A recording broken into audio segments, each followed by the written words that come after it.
Masters అందరికి ఇక్కడ ఆత్మీయ ప్రణామాలు. అందరికి బ్రహ్మాస్ మెడిటేషన్ ఛానల్ కి స్వాగతం సుస్వాగతం మాస్టర్స్. ముందుగా మనందరి గురువు అయిన బ్రహ్మశ్రీ సుభాష్ పత్రి సారికి కూడా కృతజ్ఞతలు ఆత్మ ప్రణామాలు సమర్పించుకుంటూ ఈ రోజు ఒక సెషన్ ప్రారంభించుకుందాం మాస్టర్స్.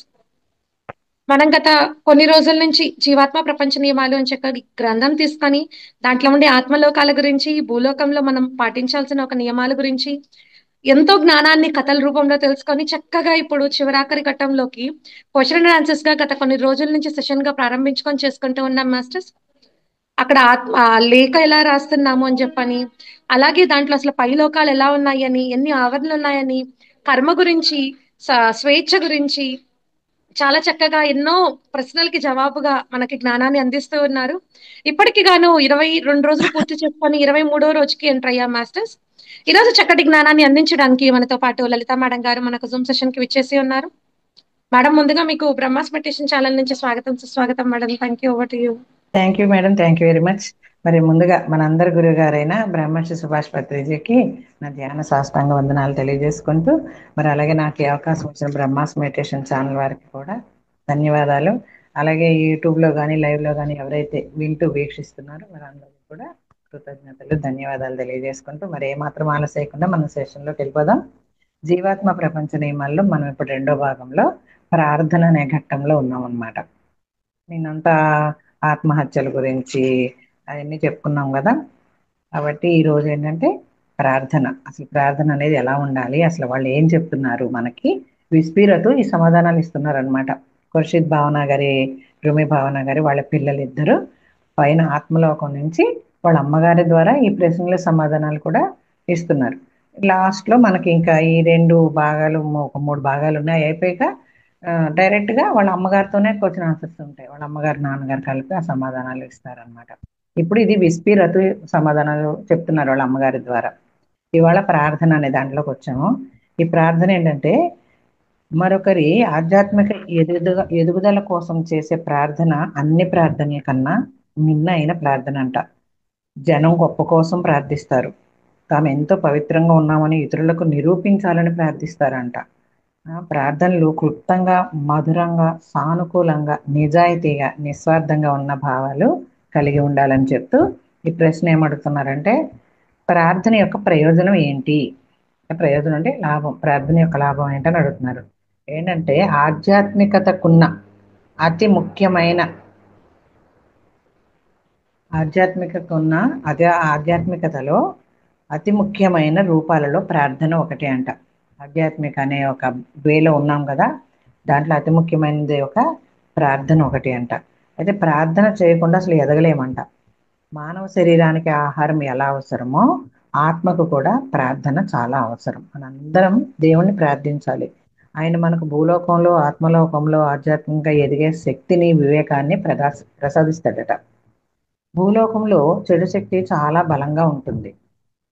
సదాత్మలు సరైన పని చేయడం కోసం రోజు రోజుకి కష్టం అవుతూ ఉంటుంది. చూసారా ఎంత క్రిటికల్గా ఉంటుందో. మంచిగా ఉండే ఆత్మలకి ఈ చెడ్డోళ్ళు ఎక్కువ ఉండేసరికి చాలా కష్టంగా ఉంటుందంట సదాత్మలు పని చేయడానికి. అయితే సదాత్మలు తప్పొప్పుల మధ్య తేడాను తెలుసుకోలేరని కాదు, వారు తప్పు ఎంపికలు ఎందుకు చేసుకుంటారు అంటే దురాకర్షణలు తప్పించుకునే శక్తి వారికి లేదు కనుక ప్రార్థించడం ముఖ్యం. అంతకన్నా మనం ఏం చేయలేం కదా. ఎదుటోళ్ళు చెడ్డగా ఉంటే వాళ్ళు మంచి బుద్ధి ఇమ్మని ప్రార్థించారు. గాంధీ మహాత్ముడు అదే కదా చేశాడు, సబకో సన్మతి దే భగవాన్ అని. కాబట్టి అలా ప్రార్థించడం తప్ప ఇంకేం చేయలేమని చెప్తున్నారు. ఆధ్యాత్మిక జ్ఞానాన్ని ఆచరణలో పెట్టడానికి ప్రార్థన సాయం చేస్తుంది. ఇది ఆధ్యాత్మిక శక్తిని కూడా కలిగిస్తుంది. ఒకసారి మీకు ఆధ్యాత్మిక శక్తి లభించిందంటే దురాకర్షణలు ఎన్ని ఉన్నా సరే మీరు సరైన పని మాత్రమే చేస్తారు. పనికి ప్రత్యక్ష ఫలితంగా అంటే జ్ఞానాన్ని ఆచరణలో పెట్టడం ద్వారా ఆత్మకు బలం లభిస్తుంది. ఆ ప్రార్థన ద్వారా మనకి ఒక శక్తి వస్తుంది, ఒక జ్ఞానం వస్తుంది. దాన్ని ఆచరణలో పెట్టడం ద్వారా మనకి ఏమంటే ఆత్మకి బలం వస్తుందంట. ప్రార్థన ఆత్మను పరిపోషించుతుంది. పోషించటం అంటే పరి అంటే విశేషంగా అని అర్థం అనమాట. పరిపోషిస్తుందంట. ప్రార్థన నిజాయితీగా హృదయపూర్వకంగా చేయవలసి ఉంటుంది. ఇది కేవలం చేతులు జోడించి మొక్కడం మాత్రమే కాదు. ప్రార్థన ద్వారా పొందిన బలం వల్ల సరైన పని చేసి మీకు మీరు శాంతిని, ఆత్మ ఎదుగుదలను కలుగు చేసుకుంటున్నారు. ఇది ఒక చక్రం అట. చక్రబ్రహ్మంలో ఇది కూడా ఒక చక్రం అంట. కాబట్టి భూలోకంలో జనము అనుకునే విధంగా ప్రార్థన కంటికి కనిపించింది కాదు. మీరు ప్రార్థించేటప్పుడు మీ ఆలోచనలు, మాటలు, భావాలు కాంతి కిరణాల్లాగా ఆత్మలోకంలోకి ప్రవేశిస్తాయట. చూడండి, ఇక్కడ మనం ప్రార్థిస్తే ఆ ప్రార్థన ఒక కాంతి కిరణాలలాగా, సూర్యకిరణాలు ఎలా ఉంటాయో, ఒక దీపం పెడితే ఆ కాంతి కిరణాలు ఎలా అయితే ఉంటాయో అట్లా కాంతి కిరణాలలాగా ఆత్మలోకానికి చేరుతాయట, ప్రయాణిస్తాయట. ఆత్మలోకంలో ఉన్న మాకు మిలియన్ల కొద్ది కాంతి కిరణాలు భూలోకం నుంచి మా వైపు రావడం కనిపిస్తుంది. అందరూ ప్రార్థన చేస్తుంటే ఆ కిరణాలన్నీ భూలోకం నుంచి వాళ్ళకి రావడం కనిపిస్తుందంట, ఆత్మలోకంలో ఉన్న వాళ్ళకి. ప్రతి కాంతి కిరణపు వెలుగు మాత్రం ప్రార్థనలలోని నిజాయితీ అత్యవసరంగా చేసే విధానాన్ని బట్టి ఉంటుందంట. మన యొక్క ప్రార్థన వెలుగు కిరణం ఎలా ఉంటుందంట, నిజాయితీ అత్యవసరంగా చేస్తున్నారా లేదు వీళ్ళు లేదా అని చెప్పి దాన్ని బట్టి ఉంటుందట. అయితే ఇంకేం చెప్తున్నారంటే, ఆత్మలోకంలో ఉన్న సదాత్మలను తనతో కలిసి పనిచేస్తూ ప్రార్థనలకు సమాధానం చెప్పడానికి, సహాయపడడానికి దేవుడు ఎంపిక చేసుకున్నాడంట. అక్కడ కూడా ఇప్పుడు మనకి ఇక్కడ హెల్పర్స్ ఎలా ఉంటారో అక్కడ దేవుడు కూడా కొంతమందిని హెల్పర్స్ గా తయారు చేసుకున్నాడంట, సదాత్మలు అని మనం చెప్పుకున్నాం కదా. ఇప్పుడు చూడండి, ఫకీర్ వేషంలో ఒక సదాత్మ వస్తాడు.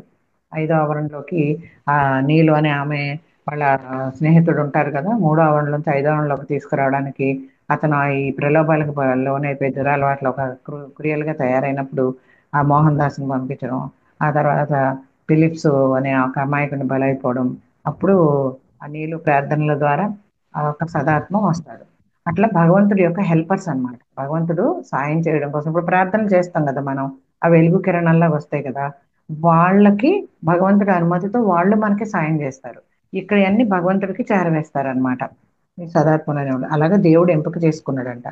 సాయం కోరి మానవులు చేసే ప్రార్థనలకు సమాధానం చెప్పే ప్రత్యేక శిక్షణ ఈ ఆత్మలోక ఆత్మలకు ఉంటుంది.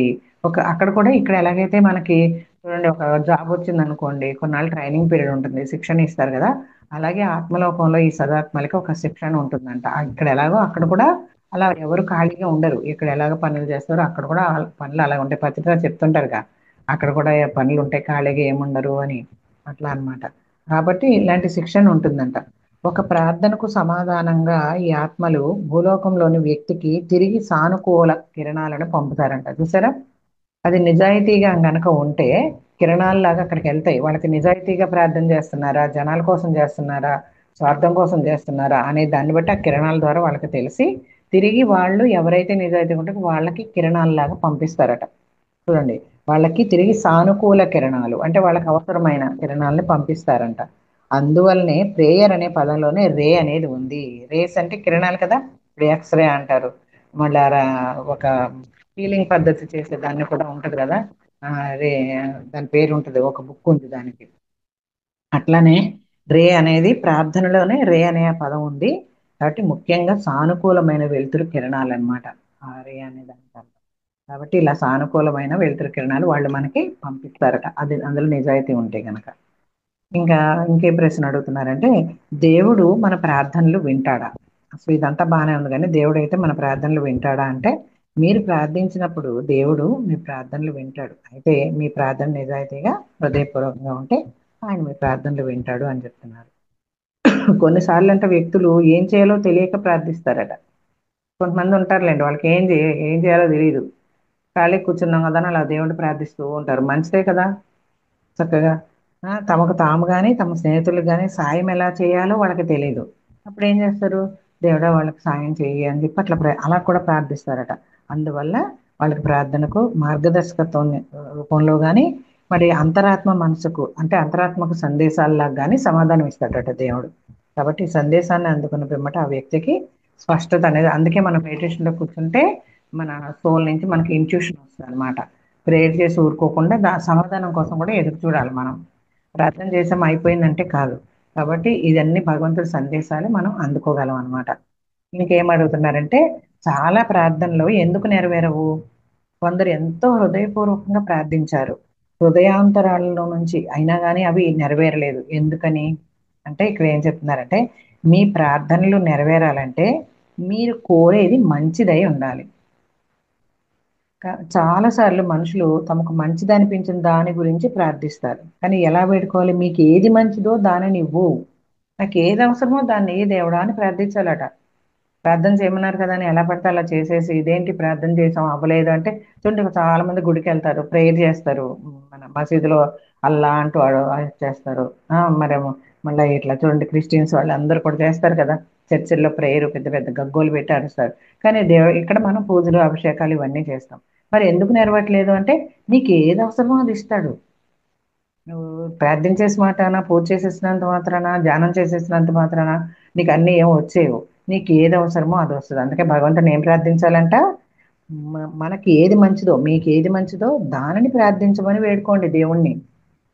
అప్పుడు మీకు ఏది అవసరమో అది ఇస్తాడు. కాబట్టి ప్రార్థన చేసాము ఏమీ రాలేదంటే కాదు. మనకి ఇప్పుడు చూడండి, నేను ఇదివరకు ఒకసారి చెప్పాను, మరి ఎంతమంది విన్నారో గుర్తుందో లేదో మళ్ళీ చెప్తున్నాను.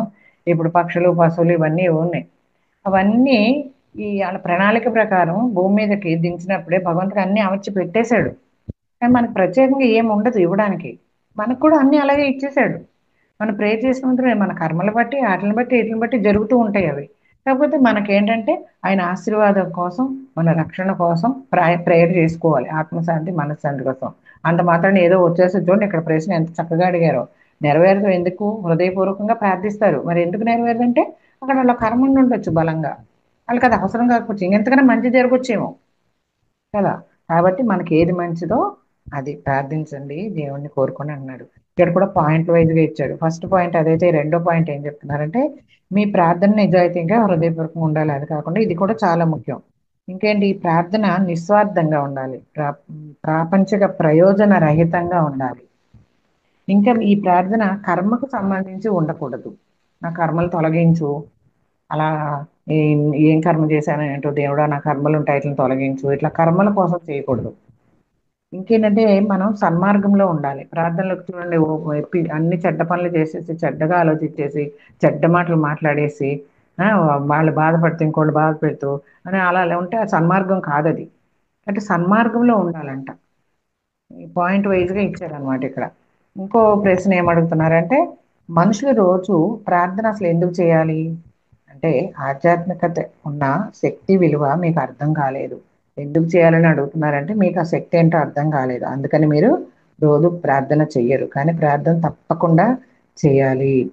మీరు సన్మార్గంలో ఉండాలనుకున్నారు కదా, మరి ఆధ్యాత్మిక జీవితంలో పెద్ద పీట వేశారు కదా, కానీ ఆధ్యాత్మిక పద్ధతులను క్రమం తప్పకుండా ఆచరించరు. కాబట్టి ఆచరణ లేదు కాబట్టి మీకు ఇలాంటి డౌట్లు వస్తున్నాయి అంటున్నారు. అందువల్ల మీరు రోజు మర్చిపోతున్నారు. అన్ని బాగున్నప్పుడు దేవుణ్ణి మర్చిపోతాం. మనకంటే తిరిగేయడం లేడు, ఇక మన భూమి మీద తిరిగే లేదనుకుంటాం, విర్ర వీగిపోతాం అనమాట. అప్పుడు ఏం చేస్తే ఏదో ఒకటి దెబ్బలు కొడతా ఉంటాడు దేవుడు. అప్పుడు మాత్రం ఓ దేవుడా అని ప్రార్థిస్తారు. అట్లా కాదంట. కాబట్టి మనకి ఆధ్యాత్మిక ఉన్న శక్తి, ఆ భగవంతుడి యొక్క శక్తి మనకు అర్థం కాలేదు కాబట్టి మనం రోజు ప్రార్థన చేయం, ప్రతిరోజు చేయాలి. కాబట్టి ఇక్కడ అదే చెప్తున్నారు. ప్రార్థన కష్టమని, పని అని, సమయం పట్టేస్తుందని భావిస్తే మీకు దాని విలువ అర్థం కాలేదు. ప్రార్థన చేస్తున్నారు అంటే మీరు సర్వశక్తివంతమైన భగవంతుడితో మాట్లాడుతున్నట్టే. కాబట్టి అంతకన్నా ముఖ్యమైన పని ఉంటుందా? భగవంతుడితో మాట్లాడటం కన్నా ఇంకా ముఖ్యమైన పని ఉంటుందండి మనకి? పోసుకోలు సోదులు అవన్నీ వేస్తాం, ఆ అమ్మలక్కల కబుర్లు చెప్తాం, టైం పాస్ చేస్తాం, టైం అంతా వేస్ట్ చేస్తాం. కానీ దేవుడితో మాట్లాడడం కన్నా ముఖ్య పని ఏముంటుంది? అదే అంటున్నారు ఇక్కడ. ఇది తెలిస్తే దేవుడు మీ మాట వింటున్నాడని నమ్మితే ప్రార్థన చేయడానికి బద్ధకించరు. బద్ధకం అందరికి ఇక్కడ. అంతేకాకుండా ప్రార్థన వల్ల మీకేం లభించిందో తెలిస్తే నిజంగానే ప్రార్థన మానకుండా చేస్తారు. అంటే అవేర్నెస్తో ఉండాలి ఇక్కడ. ప్రార్థన చేస్తే మనకు దేవుడు ఏం లేదు, కొంచెం టైం పట్టుద్ది. అన్నం తినాలనుకోగానే అన్నం వచ్చేస్తుందా? ప్రత్యక్షం అయిపోద్దా? అవ్వదు కదా. దానికి ఎంత ప్రాసెస్ ఉంటుంది. బియ్యం కొనుక్కోవాలి, బాగు చేసుకోవాలి, శుభ్రం చేసుకోవాలి, కడుక్కోవాలి, పొయ్యి వెలిగించాలి, అసలు పోయాలి, ఎసరు మరగాలి, బియ్యం వేయాలి, అప్పుడు ఉడకాలి, వంచాలి, మళ్ళీ పొయ్యి మీద పెట్టాలి, అప్పుడు కంచంలో పెట్టుకొని అప్పుడు తినాలి. అంటే మనం ప్రార్థన చేసేసాం దేవుడు ఇవ్వలేదు అనుకుంటే ఎట్లా? కొంచెం సహనమే ప్రగతి అని చెప్పారు అందుకే. కాబట్టి ప్రార్థన దేవుడితో మాట్లాడటమే ప్రార్థన అంటే. ఇది గనక మీరు చేస్తే ప్రార్థన వల్ల మీకేం లభించిందో అవేర్నెస్తో ఉండి, మనకి ఏం లభించిందో కూడా ఆ ఎరుకతో కూడా ఉంటే ప్రార్థన మానకుండా చేస్తారు మీరు అని చెప్తున్నారు. మరి ప్రార్థనలు మనకు ఎలా తోడ్పడతాయి? ఇంకో ప్రశ్న ఏమడుగుతున్నారంటే, ప్రార్థనలు మనకు ఎలా తోడ్పడడం అంటే మనకు ఎలా ఉపయోగపడతాయి? ఇక్కడ ఏం చెప్తున్నారంటే, ఇక్కడ కూడా మళ్ళీ పాయింట్లు ఇచ్చారనమాట. ప్రార్థన వల్ల జరిగే మంచి ఫలితాలు ఏంటంటే, ప్రశాంతంగా ఉంటాం. నెంబర్ వన్ ఫస్ట్ పాయింట్ ఏంటి? ప్రశాంతంగా ఉంటాం. రెండు ఏంటంటే మీ స్పందనలు అంటే మన వైబ్రేషన్స్ ఉంటాయి కదా, అవి మెరుగవుతాయి. చెడు వైబ్రేషన్స్ మనల్ని తాకలేవు అనమాట, అవి మెరుగవుతాయి. ఇంకా మన చుట్టూ ఎంత నెగిటివ్ ఉన్నా కూడా అది మెరుగ్గానే ఉంటుంది. ఇంకేంటంటే విచక్షణ శక్తి మెరుగవుతుంది. విచక్షణ అనేది మెరుగవుతుందంట, ఇంకొంచెం ఇంప్రూవ్ అవుతుంది. ఇంకోటి ఏంటంటే ఆత్మలోకం నుంచి రక్షణ లభిస్తుంది. అనారోగ్యానికి పరిష్కారం దొరుకుతుంది. మీకు విశ్వాసం ఏర్పడుతుంది. చేతబడి అనేవి ఉంటాయి కదా, వాటి నుంచి కూడా రక్షణ కలుగుతుందంట. ఇది చివరి పాయింట్. కాబట్టి ఎన్ని లాభాలు ఉన్నాయి. మనకి ఎలా తోడ్పడుతుందంటే చూడండి ఎంత చక్కగా చెప్పారు. కాబట్టి ప్రార్థన అనేది తప్పకుండా చేసుకోమని చెప్తున్నారు. విశ్వాసం కలుగుద్దంట, మంచి వైబ్రేషన్ వస్తుందంట, అనారోగ్యాలు ఉంటే పరిష్కారం అవుతాయంట. మనకి అప్పుడు పరిష్కారం అయినప్పుడు మనకి విశ్వాసం ఆటోమేటిక్ గా కలుగుతుంది కదా. కాబట్టి ఇంత ఉన్నాయి లాభాలు. కాబట్టి వ్యక్తి సానుకూలంగా నిర్భయంగా ఉండాలి. ఫస్ట్ పాయింట్ ఏమి ఇచ్చారు ఇక్కడ లాస్ట్ లో? ఎన్ని జరిగేది కానీ నిర్భయం, భయం లేకుండా ఉండాలి. మరి మన మన శక్తిని, ప్రతికూల శక్తి నుంచి మనల్ని మనం కాపాడుకోవడానికి ప్రార్థన అత్యవసరము అని గమనించాలట, అర్థం చేసుకోవాలట. అంటే మన మీద ఎప్పుడు చెడు ఆలోచనలు చూడండి. మొన్న ఒక వీడియో విన్నాను. పుల్లపల్లి సరోజ, ఆస్ట్రేలియా మెల్బోర్న్ నుంచి. ఆవిడ అన్ని చదువుతూ ఉంటారు బుక్స్, సీతాయనం ఇవన్నీ చదువుతుంటారు. అనస్తాషియా బుక్ ఇవన్నీ చదువుతుంటారు, థౌజండ్ సీట్స్ చదువుతాయి. ఆవిడ ఏం చెప్తున్నారంటే ఎనర్జీ దొంగలు ఉంటారట. ఎనర్జీ దొంగలు ఏంటబ్బా అని నేను విన్నా అనమాట. అది వింటే మన ఎదురుగుండా, మన ఇంట్లో, మన పక్కన ఉండే వాళ్ళ ద్వారానే కాదంట. ఎక్కడో వేరే దేశంలో ఉండొచ్చు, వేరే ఊళ్ళో ఉండొచ్చు, ఎక్కడైనా ఉండొచ్చు అంట. మన మీద ఒక దురభిప్రాయం ఏర్పరచుకొని ఉంటారు. అంటే మనం బాగుపడడం చూడలేని వాళ్ళు కొంతమంది ఉంటారు కదా. వాళ్ళు అక్కడ మన చెడు ఆలోచిస్తూ చెడు వైబ్రేషన్ పంపిస్తే కూడా మన ఎనర్జీ పోతుందంట. చూడండి, ఇదేంటో కొత్తగా అనిపించి నేను విన్నాను అనమాట. కాబట్టి ఇలాంటి వాళ్ళ నుంచి మనకంట ఆ ప్రార్థన అత్యవసరం అంట, ప్రతికూల శక్తి నుంచి కాపాడుకోవడానికి. కాబట్టి ఎనర్జీ దొంగలు ఉంటారంటే ఏదో చూడండి, మనం బాగా ధ్యానం చేస్తాం అనుకోండి, షేక్ హ్యాండ్ ఇచ్చేసి హక్ చేసేసుకొని చేతులు పట్టుకొని కొంతమంది వదలరు. అమ్మ నువ్వు ధ్యానం చేస్తున్నావు, అమ్మ నువ్వు భలే ఉండవమ్మా, మరి చెప్తావమ్మా అని చెప్పి చేయి పట్టుకొని వదలరు. అట్లా వదలనంత మాత్రాన ఏమి ఎనర్జీ వచ్చేది? మన అనుమతి లేకుండా మన లోపలికి ఏమీ వెళ్ళదు, మన నుంచి ఏది బయటకు రాదు. మనం ఇవ్వాలి అనుకుంటేనే. రేకి ఇందాక గుర్తు రాలేదు, బుక్ పేరు రేకి అన్నమాట. రే అనే దాంట్లోనే ప్రార్థన ఉందని చెప్పారా. కాబట్టి వాళ్ళ అపోహలు అన్నమాట. ఇట్లాంటి వాళ్ళు ఏం చేస్తారంటే ఎంత దూరంలో, విదేశాల్లో ఉండొచ్చు, వేరే ఊళ్ళో ఉండొచ్చు, వేరే రాష్ట్రంలో ఉండొచ్చు, కానీ ఒక ప్రతికూలమైన భావాలు వదులుతారు, ఆలోచనలు వదులుతారు మన మీద. కాబట్టి వాటి నుంచి మనకి రక్షణ వస్తుందంటే ఈ ప్రార్థన వల్ల. కాబట్టి ఎప్పుడు సానుకూలంగా ఉండండి, నిర్భయంగా ఉండండి. మెయిన్ పాయింట్ అంటే నిర్భయంగా ఉండమని ఇచ్చారు ఇక్కడ. కాబట్టి కొంతమంది చేతబడులు అంటారు కదా, వాటి నుంచి కూడా అనంతంగా శక్తి సృష్టించబడింది. చేతబడే చేసేయక్కర్లేదు, మన గురించి చెడుగా ఆలోచిస్తే చాలు మనకి ఇక్కడ ఏదో అయిపోతుంది. కాబట్టి అలాంటి వాటి మీద మనకి రక్షణ ఉంటుందట ప్రార్థన చేస్తే. కాబట్టి వ్యక్తి ఎప్పుడు సానుకూలంగా నిర్భయంగా ఉండాలని చెప్తున్నారు. ఇంకో ప్రశ్న ఏంటంటే ఎంతసేపు ప్రార్థన చేయాలి అంటే గంటల కొద్దీ ప్రార్థించక్కర్లేదట. ప్రార్థనలు చిన్నగా నిజాయితీగా ఉండాలి. ఎంత ఎక్కువసేపు ప్రార్థిస్తే అంత పవిత్రంగా ఉంటామని అనుకోవడం ఒక అపోహ మాత్రమే అని చెప్తున్నారు. కొంచెం సేపు హృదయపూర్వకంగా క్రమం తప్పకుండా ప్రార్థన చేయండి. ఇలా చేస్తే మీ దైనందిన జీవితంలో మీరు చేసే పనులకు ప్రార్థన వల్ల లభించే శక్తి తోడ్పడుతుంది, ఉపయోగపడుతుంది అన్నమాట. కొందరికి ఎక్కువసేపు ప్రార్థించాలని ఉంటుంది. నిజాయితీగా చేస్తే అలా చేసినా పర్లేదు. కాబట్టి గంటలు గంటలు చేయాలి, ఇంతసేపు అనే టైం లిమిట్ ఏమీ లేదని చెప్తున్నారు. కాకపోతే ఏకాగ్రతగా చేయండి. పెదాలు వల్లి వేస్తే కుదరదు. ప్రశాంతంగా ఏకాగ్రతతో చేయండి. ప్రార్థించేటప్పుడు సంతోషంగా ఉండండి. భయపడుతూనో అలాగా చేయొద్దని చెప్తున్నారు. ఇంకో రకంగా చేయకండి. సంతోషంగా ఉండండి, హ్యాపీనెస్తో ఉండండి. అప్పుడు ప్రార్థన చేయండి. భయం వేస్తున్నప్పుడు ప్రార్థించకుండా ఉండేందుకే ప్రయత్నించండి. మీకు భయం వేస్తుంది అనుకోండి, అది కూడా ఒక వైబ్రేషనే కాబట్టి అప్పుడు అంట ప్రార్థించొద్దట. భయం వేసినప్పుడు ప్రార్థించకుండా ఉండండి అని చెప్తున్నారు. ఉండేందుకు ప్రయత్నించండి కనీసం అంటున్నారు. ప్రయత్నించాలట. సంతోషంగా ఉండండి, ప్రార్థించేటప్పుడు ఏకాగ్రతతో చేయండి, ప్రశాంతంగా ఉండండి. భయపడైతే మాత్రం ప్రార్థించకుండా ఉండేందుకే ప్రయత్నం చేయండి అని చెప్తున్నారు. మరి ప్రార్థించాలంటే గుడికి వెళ్ళాలా అని ఇంకో ప్రశ్న అడుగుతున్నారు. ఈ ప్రార్థన క్రతువులకు సంబంధించింది కాదు. దేవాలయాలను ఎందుకు నిర్మిస్తారంటే జనం ఒక చోట సామూహికంగా చేరి ప్రార్థించాలని. అలా చేస్తే వారు తమ అంతరాత్మ మనసుల ద్వారా మరింత సానుకూల శక్తిని ఇప్పుడు సామూహికంగా ఎందుకు మనం మెడిటేషన్లు చేస్తున్నాం? ఒక్కళ్ళు చేస్తే అంత శక్తి ఉంటే మరి అంతమందితో ఎంత వైబ్రేషన్ ఉంటది. అట్లానే గుళ్ళో కూడా యూనిట్లకి లెక్క చెప్తారు. ఇన్ని రోజులు లెక్కలేస్తారనమాట. లలిత సహస్రనామం పెట్టుకున్నామండి ఇన్ని యూనిట్లండి, అది ఇది అని చెప్పి నోట్ చేసుకుంటా ఉంటారు. మేము కోటి యజ్ఞం చేస్తున్నాం, హనుమాన్ చాలీసా అని ఇట్లా ఇలా రాసుకుంటూ ఉంటారు. అంటే ఏంటంటే అంత కిరణాలను ఇందాక చెప్పాం కదా ప్రార్థన వల్ల, అలాగే సామూహికంగా చేస్తాం వల్ల ఇంకా ఎక్కువ కిరణాలు వెదజల్లబడతాయి కదా, ఇంకా శక్తిని మనం సృష్టించగలుగుతాం. అంతేకాక సామూహికంగా చేరి ప్రార్థిస్తే ప్రార్థనకు శక్తి పెరుగుతుంది. అంటే ఒకవేళ దేవాలయానికో మరో ప్రార్థన స్థలాలకో వెళ్ళలేకపోయామని బాధపడకండి, బాధపడద్దు. ఇంటిలో ప్రార్థించడం కూడా ఎంతో సాయం చేస్తుంది. మీరు ఎక్కువ సమయాన్ని గడిపే ఇంటిలోని స్పందనను మీ ప్రార్థన శుద్ధి చేస్తుంది. ఎక్కడుంటే అక్కడే ప్రార్థించండి. కారులోనో, పని చేసే చోటో, పాఠశాలలో ఎక్కడైనా సరే ప్రార్థించండి. అయితే ఇంటిలో ప్రార్థించితే మాత్రం రోజు ఒకే చోట కూర్చొని ప్రార్థించండి అని చెప్తున్నారు. చాలా మంది మెడిటేషన్ కూడా ఒక రూమ్ లో ఒక చోటే కూర్చోండి అని చెప్తారు కదా, అట్లానే ప్రార్థన కూడా ఒకే చోట చేయండి. ఎందుకంటే ఆ చోటును పుణ్యస్థలంగా చేయండి.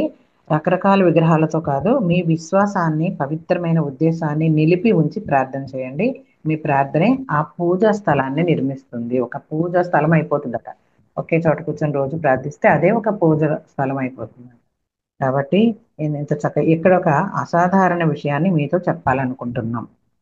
ఉదయం నిద్ర లేవగానే పక్క మీద నుంచి దిగకుండా, అంటే మీ పాదాలు భూమిని తాకక ముందే ప్రార్థన చేయండి అంటున్నారు. ఎందుకంటే అప్పుడే మీ తేజోవలయం మీ ప్రార్థన గ్రహించి రోజంతా దానిని ఉంచుతుంది. పక్క నుంచి కింద దిగి భూమి మీద పాదం పెట్టకండి, పెట్టక ముందే ప్రార్థన చేయండి. మంచం మీదే ఉండి కింద ఎందుకు పాదం పెట్టద్దు అంటున్నారు, చెప్తున్నారు, ప్రత్యేకంగా చెప్తున్నారు. అసాధారణ విషయం అంట ఇది మనతో చెప్పాలనుకునేది. కాబట్టి ఇది జాగ్రత్తగా అండర్లైన్ చేసుకొని మరి వినండి. కాబట్టి ఏమవుతుందంటే ఒకసారి మీ పాదాలు నేలను తాకితే మీ రక్షణ భూమిలోకి పీల్చబడుతుంది. కాబట్టి భూలోక స్పందనలు ప్రతికూలంగా ఉంటాయి. ఒక్కొక్కరు ఒక రకమైన ఆలోచనలు చేస్తూ ఉంటారు, నెగిటివ్గా అట్లా ఇట్లా రకరకాల భావాలు. కాబట్టి ఈ పాదాలు నేలను తాకితే ఆ రక్షణ అనేది భూమి పీల్చుకుంటుంది అంటే చూడండి, మనం ధ్యానంలో నిద్దట్లో ఆ ఎనర్జీ తీసుకొని వస్తాం. ఇంకా ధ్యానంలో అయితే తెలుస్తుంది, నిద్దట్లో తెలియని నిద్ర అంటారు కదా, ఎరుకుతో నిద్ర ధ్యానం అనేది. కాబట్టి అక్కడి నుంచి శక్తి అంతా తెచ్చుకుంటాం నిద్దట్లో.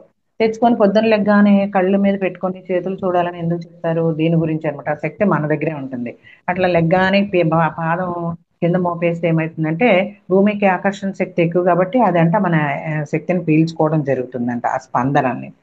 కాబట్టి తాగితే మీ రక్షణ భూమిలోకి పీల్చబడుతుందంట. చూడండి, నిన్న మనం వెనకాల పేజీలో చదువుకున్నాం కదా, మన ప్రియతములు అంటే కలలు లేని డీప్ స్లీప్లోకి వెళ్ళిపోయినప్పుడు మన ప్రీతములు కానీ ఫ్రెండ్స్ కానీ ఎవరైనా మన మంచి కోరే వాళ్ళు చనిపోయిన వాళ్ళకు కానీ మనకి ఆశీర్వాదాలు ఇస్తూ ఉంటారు, మనతో మాట్లాడుతూ ఉంటారంట. మరి అదంతా శక్తిని ఇస్తూ ఉంటారు. అదంతా భూమికి మరి ఆకర్షణ శక్తి ఎక్కువ అంటారు కాబట్టి ఆ రక్షణని పీల్చుకుంటుందట భూమి. కాబట్టి మంచం నుంచి దిగకుండే పాదం నేల మీద మోపకుంటే మనకి మీరు ప్రార్థన చేయండి. నేలను తాకితే పాదం మీ రక్షణ భూమిలోకి పీల్చబడుతుంది. ఎందుకంటే భూలోక స్పందనలు ప్రతికూలంగా ఉంటాయి కాబట్టి మీ పాదాలను నేలను తాకక ముందుగా మీ ప్రార్థన ఒక రక్షణ కవచాన్ని ఏర్పడుతుందంట, ఒక రక్షణ కవచం ఏర్పడుతుందంట. అందుకని మీ ప్రార్థన అలాగే ఉంటుంది. ఆ మంచి శక్తివంతమైన స్పందన రోజంతా మీ తేజోవలయంలోనే ఉంటుందంట. చూడండి ఇక్కడ ఎంత మంచి పాయింట్ ఇచ్చారు. అట్లా భూమి మీద పాదం మోపకుండా ఉంటే గనక ఒక రక్షణ వలయం ఏర్పడి ఆ తేజో వలయం కూడా ఏర్పడుతుందంట. అప్పుడు అది రోజంతా ఉంటుందట మనకి. కాబట్టి ఈ పాయింట్ని అండర్లైన్ చేసుకొని ప్రతి ఒక్కటి కూడా ఎవరైతే వింటున్నారో వాళ్ళు ఇది అండర్లైన్ చేసుకొని ప్రతిరోజు పాదం నేల మీద మోపక ముందే చక్కగా ఇలా ప్రారంభించండి. ఆ శక్తి మీకు, ఆ తేజోవలయము, ఆ రక్షణ ఆ రోజంతా ఉంటుంది. మీ రోజును ఈ పద్ధతిలో ప్రారంభించడం ముఖ్యము అని చెప్తున్నారు. ముఖ్యము అని ఎందుకు చెప్పారంటే మనం మరీ మరీ విని అండర్లైన్ చేసుకొని పాటిస్తామని. అసాధారణ విషయం అని చెప్తున్నారు అందుకే. అయితే ఈ విధంగా రాత్రి నిద్రించే ముందు రక్షణ కోసం, మానసిక శాంతి కోసం ప్రార్థించండి. నిద్రించే ముందు కూడా మన రక్షణ కోసం, మానసిక శాంతి కోసం ప్రార్థించండి. మీ తేజోవలయం దానిని కూడా నిలిపి ఉంచుతుంది. తర్వాత రోజంతా చిన్న చిన్న ప్రార్థనలు నిజాయితీగా చేస్తూ ఉండండి. నిదానంగా ప్రార్థించండి, తొందరపడవద్దు. కాబట్టి ప్రతి మాట మనస్ఫూర్తిగా అనండి. ఏమంటున్నారో, ఏం కోరుకుంటున్నారో, దేవుడు మీకోసం ఏం చేయాలనుకుంటున్నాడో అర్థం చేసుకోండి. ప్రార్థనలు ఎప్పుడు నిస్వార్థంగా ఉండాలి గుర్తుంచుకోండి. మరొక మనిషికి ఆధ్యాత్మిక ఎదుగుదల ఉండాలని చేసే ప్రార్థన అత్యంత శక్తివంతమైనది. అంటే మన కోసం కాకుండా ఎదుటి వాళ్ళ కోసం కూడా చేసే ప్రార్థన అంటే అత్యంత శక్తివంతమైనదంట. చిన్నగా సరళంగా ఉండి మిమ్మల్ని రక్షించి ప్రశాంతంగా ఉంచే ప్రార్థన ఒకటి ఇచ్చాము ఇక్కడ. ఆత్మలోకంలో మతం లేదని గుర్తుంచుకోండి. మొన్న ప్రశ్న అడిగారు కదా, ఇన్ని మతాలు ఎందుకు, ఇన్ని దేవుళ్ళు ఎందుకని. ఏ ప్రార్థన చేసినా ఏ మతాలు చేసినా ఆత్మలోకంలో మాత్రం మతం ఉండదు, ప్రార్థన ఎవరైనా చేయొచ్చు అని చెప్తున్నారు. అంటే మతం అని ఇక్కడ ఎందుకు ఇచ్చారంటే, మరి క్రిస్టియన్స్ చర్చిల్లో ప్రేయర్ చేస్తారు కదా, దాని గురించి అంతా ఒకటే, ఏదైనా సరే భగవంతుడినే చేరుతుంది, ఇదంతా మీరు చేసుకున్నాయి ఇవన్నీ అని చెప్తున్నారు. కాబట్టి ఇక్కడికి మళ్ళీ ఇచ్చారనమాట. ఆత్మలోకంలో మతం లేదని గుర్తుంచుకోండి, ఈ ప్రార్థన ఎవరైనా చేయవచ్చు. ఆ ప్రార్థన ఏంటో చూద్దాం. ఈ ప్రార్థనను రోజు 3 పూటల వరుసగా 3 సార్లు చేయాలంటండి. ఏంటంటే, నాకు ప్రీతిపాత్రమైన సర్వశక్తివంతుడైన భగవంతుడా, దయచేసి పాపం చేయకుండా మమ్మల్ని కాపాడు, పాపాత్మల నుంచి మమ్మల్ని రక్షించు, మమ్మల్ని నీ శరణాగతిలోకి తీసుకొని మార్గం చూపు. దేవుడా, మేము నీ వాళ్ళం, నిరంతరం నీ వారిగానే ఉంటాం. దైవమా, మమ్మల్ని శాశ్వతంగా నీతోనే ఉండని. అప్పుడు సదా మేము నీ కృపకు పాత్రలకు, ఒక్క క్షణం కూడా మా ఆలోచన కానీ మా ఇది కానీ మరలిపోనీయకూడదు. సదా ఎప్పుడు మీతోనే ఉండని మమ్మల్ని. కేవలం నీ మార్గదర్శకత్వం సాయం మాత్రమే మాకు లభిస్తాయి. సర్వశక్తివంతుడైన భగవంతుడా కృతజ్ఞతలు. ఇట్లా చెప్పి, అంటే మన భగవంతుడా దేవుడా ఇలా అనకపోయినా కూడా చక్కగా మనం ఒక్కసారి ఓ గాడ్ అనుకొని, ఓ భగవంతుడు అనుకొని మమ్మల్ని పాపం చేయకుండా కాపాడు, నీ శరణాగతిలోకి తీసుకొని మాకు మార్గం చూపు. మేము నీ వాళ్ళమే కాబట్టి, నిరంతరం నీ వారుగానే ఉంటాం కాబట్టి మమ్మల్ని శాశ్వతంగా నీతోనే ఉండని. అప్పుడు మేము మీ కృప పాత్రలు అవుతాము. కాబట్టి నీ మార్గదర్శకత్వం సాయం మాత్రమే మాకు అప్పుడు లభిస్తాయి. ఎప్పుడు నీతోనే ఉండేలా చెయ్యి అని చెప్పి ప్రార్థించేసి కృతజ్ఞతలు చెప్పుకోవాలన్నమాట. అప్పుడు ఇట్లా మూడు మూడు సార్లు చేయాలట. 3 పూటల వరుసగా 3 సార్లు చేయాలి అంటున్నారు. కాబట్టి మెయిన్ పాయింట్స్ తీసుకొని అనుకుంటే సరిపోద్ది, ఏం లేదు. నాకు ప్రీతి పాత్రమైన సర్వశక్తివంతమైన భగవంతుడా ఇట్లా అనుకోవడం రాని వాళ్ళకి అలా అంతా అనుకోకుండా, పాపం చేయకుండా మమ్మల్ని రక్షించు ఒక పాయింట్. మమ్మల్ని నీ శరణాగతిలో ఎప్పుడంటే సరెండరింగ్ అయ్యేలా ఉండని, ఎప్పుడు సరెండరింగ్ లో ఉంచు మమ్మల్ని, పాపం పనులు చేయకుండా ఉంచు. కాబట్టి మేము నీ వాళ్ళం కాబట్టి, ఇప్పుడు నీ వాళ్ళనే ఉంటాం కాబట్టి మమ్మల్ని శాశ్వతంగా నీతోనే ఉండని. అప్పుడు అలా ఉంటే నీ కృపకు మేము పాత్రలు అవుతాము. కృతజ్ఞతలు అంతే, థ్యాంక్ యూ చెప్పండి సరిపోదు. ఇక్కడ ఇచ్చినట్టు దేవుడా దేవుడా సర్వశక్తి భగవంతుడా ఇవన్నీ అనుకోవడం రాకపోతే ఇట్లా మేము ఒక సింపుల్ గా 4 పాయింట్లు చెప్పించుకోవచ్చు. 3 పూట్ల 3 సార్లు చేయండి అని చెప్తున్నారు. కాకపోతే ఈ ప్రార్థనలో ఎక్కడ నేను అనేది లేదు, చూసారా, నేను నేను నేను అనేది లేదు. కాబట్టి మమ్మల్ని రక్షించు అన్నారు, మమ్మల్ని నీ శరణాగతి తీసుకో అన్నారు, మేము నీ వాళ్ళము అన్నారు, కాబట్టి మమ్మల్ని శాశ్వతంగా నీతో ఉండని అన్నారు. ఎప్పుడు మేము నీ కృపకు పాత్రలు అవుతాం అన్నారు. కాబట్టి నేను అనేది లేవు. రమణ మహర్షి చెప్తాడుగా, నువ్వెవరు నేను అనేది లేకుండా చేయాలని. కాబట్టి మమ్మల్ని అని అనాలి, ఇక్కడ మేము అనాలి. కాబట్టి ఇక్కడ నేను అనేది లేదు. కుటుంబము, స్నేహితులు, భూలోకంలో సదాత్మల కోసం ప్రార్థించడం ముఖ్యం. అంటే మనము అని అనుకుంటే ముక్తి అని ప్రతిసారి ఊరికే చెప్తారా, ఇక్కడ కూడా అదే చెప్తున్నారు. కాబట్టి నీ చేతుల్లోకి తీసుకొని మార్గదర్శకంగా ఉండు అంటే మన సంకల్ప స్వేచ్ఛను ఉపయోగించాలన్నమాట. ఇక్కడ దేవుడికి మనల్ని మనం సమర్పించుకుంటున్నాం అనమాట. ఆయన గజేంద్ర మోక్షంలో లాగా, ద్రౌపది లాగా మనల్ని మనం సరెండరింగ్ ఇదిలో ఉంటాం అనమాట. కాబట్టి సంకల్ప స్వేచ్ఛ అనేది పూర్తి విశ్వాసంతో మనల్ని ఏం చేస్తుందంటే దేవుడి ఆధీనంలోకి వెళ్తాం అనమాట. అప్పుడే మనల్ని మనం సమర్పించుకుంటున్నట్టు. కాబట్టి ఇక్కడ ఏం చెప్తున్నారంటే చూడండి, ఈవిల్ అంటే ఏంటి, తిరిగేసి చెప్తే లైవ్ అన్నమాట. కాబట్టి జీవించడం అన్నమాట. ఈవిల్ అంటే ఏంటి, చెడు. లైవ్ అంటే జీవించడం. దాన్ని అక్షరాలు మార్చి రాస్తే లైవ్ వచ్చింది. కాబట్టి ఇక్కడ ఏం చెప్తున్నారంటే, ఈ భూలోకంలో ఉండే ప్రతికూల శక్తుల ఆధ్యాత్మిక మార్గంలో నడవకుండా మనల్ని నివారిస్తాయి. చెడు అంటే ఇవి, జీవించడం అంటే లైవ్. కాబట్టి దానికి వ్యతిరేకంగా ఉంటాయి. మనం ఇలా ప్రార్థించాలి అని చెప్తున్నారు. ఎదుగుదలకు మార్గం నుంచి తప్పించేది ఏదైనా చెడే. మన ఎదుగుదలకి మార్గంలోకి ఏదైనా సరే మనల్ని తప్పించాలి అని చూస్తే మాత్రం అది చెడే. ప్రతికూల శక్తుల నుంచి మనల్ని రక్షించమని వేడుకోవాలన్నమాట. ఇంకా ఏం చెప్తున్నారంటే చివరిగా, దేవుడిని శాశ్వతంగా మనల్ని తనతోనే ఉండనిమ్మని కోరుతున్నాం కదా ఇక్కడ. మనం హృదయపూర్వకంగా మార్గం చూపించమని, ఈ జీవితంలోనూ తరువాత, అంటే శాశ్వతంగా కాపాడమని ఈ జీవితంలోనే కాదు, అంటే జీవితం అయిన తర్వాత కూడా, అంటే ఆత్మలోకంలోకి వచ్చిన తర్వాత కూడా శాశ్వతంగా మనల్ని కాపాడమని కోరుతున్నాం. ప్రార్థన చివరిలో సరైన పని చేసే విచక్షణను, బలాన్ని ఇవ్వమని దేవుణ్ణి ప్రార్థించండి. సరైన విచక్షణ ఇవ్వాలట. బుద్ధుడు చెప్పినట్లు ఉంటాయి కదా, సరైన దృక్పథాలు, సరైన భావాలు, ఇలా అట్లా సరైన విచక్షణ ఇమ్మనాలంట. కాబట్టి బలాన్ని కూడా ఇవ్వమని ప్రార్థించాలంట. కుటుంబము, ఆప్తుల కోసము ప్రార్థించండి. చివరిగా మీ కుటుంబం, స్నేహితులే కాకుండా నిరాడంబరులై సహాయం కోసం ఎదురు చూసే సదాత్మలకు సాయం చేయమని ప్రార్థించండి. ప్రార్థనలో గుర్తుంచుకోవాల్సిన శిలాక్షరం ఏంటంటే, ఆ వ్యక్తికి ఏది మంచిదో దానిని చేయమని కోరండి. ఇందాక కూడా మనకి ఇచ్చారు కదా, మన ఎవరి గురించి అయితే, మన గురించి అయినా కానీ ఎదుటి వాళ్ళ గురించి అయినా కానీ, మన గురించి అయితే మాకు ఏది మంచిదో అది ఇవ్వమని ప్రార్థించండి. ఎదుటి వ్యక్తుల కోసం అయితే వాళ్ళకి ఏది, ఆ వ్యక్తికి ఏది అవసరమో, అది ఆమె కానీ అతను కానీ, వాళ్ళకి ఏది మంచో అది చేయమని ప్రార్థించమంటున్నారు. కాబట్టి భూలోకంలో వ్యక్తి కర్మ ఏమిటో, మరి పరీక్ష, శిక్షణ ఏంటో మనకు తెలియదు కదా. అవతల వ్యక్తి గురించి మనదే మనకు తెలియదు. అవతల వ్యక్తి గురించి ఏం తెలుస్తాయి? వాళ్ళ కర్మలు, వాళ్ళ రక్షణ, వాళ్ళ శిక్షణ, ఏ శిక్షణ పొందడానికి వచ్చారు భూలోకంలో మనకు తెలియదు. కాబట్టి దేవుడిని ఏది మంచిదో అది చేయమని కోరడం ద్వారా ఆ వ్యక్తి కర్మ, పరీక్ష, శిక్షణతో జోక్యం చేసుకోకుండా సానుకూల శక్తిని పంపుతూ అతనికి సాయం చేస్తున్నారట మనం. కాబట్టి అవన్నీ మనకు అనవసరం ఎలా వచ్చారో. కాబట్టి సానుకూల శక్తిని ఇవ్వమని మనం ప్రేయర్ చేస్తున్నాం అంతే ఇక్కడ. దీనిని గుర్తుంచుకోవడం చాలా ముఖ్యం. ప్రతి ఒక్కళ్ళు ప్రార్థన చేసే ముందు ఇది గుర్తుంచుకోండి, అంటే మనకి ఏది అవసరమో అది ఇవ్వమని చెప్పాలన్నమాట. అని చూడండి, మళ్ళీ రిపీటెడ్గా ఎట్లా చెప్తున్నారు. ఏది ఏమైనా మరొకరి ప్రయాణాన్ని మీరు అర్థం చేసుకోలేరు. అందువల్ల మీకు, మీ కుటుంబానికి, మీ ఆత్మీయులకు, వారు ఎవరికైనా సరే ఏది మంచిదో దాన్ని ప్రసాదించమని కోరండి. ప్రార్థించేటప్పుడు ఆశ కలిగి ఉండాలి. ఆశాభావం అన్నమాట. ఏముంటుందిలే, ఏమవుతుందిలే, ఏదో ప్రార్థించమన్నాను ప్రార్థించాం అంటే, మనలో ఉండే సంకల్ప స్వేచ్ఛ అన్నారు అందుకే ఇక్కడ. ఆ సంకల్ప స్వేచ్ఛతోటి చక్క శుద్ధిగా, చక్క ప్యూరిటీగా ఆశ కలిగి ఉండి, ఆ ఆశే కదా నడిపించేది, ఆశే కదా ఊపిరి అంటారు. కాబట్టి ఆశ కలిగి ఉండాలి. అవ్వాలని కోరుకోవడం మిమ్మల్ని కిందికి చేరుస్తుంది. అట్లా మనం ఆశ కలిగి ఉండి అవ్వాలని కోరుకోవటం మిమ్మల్ని కిందకి చేరుస్తుంది అన్నారు. కానీ ఆశ మాత్రం నడిపిస్తూ ఉంటుంది. దేవుడికి మీకు ఏది మంచిదో అది చేస్తాడని గుర్తుంచుకోండి.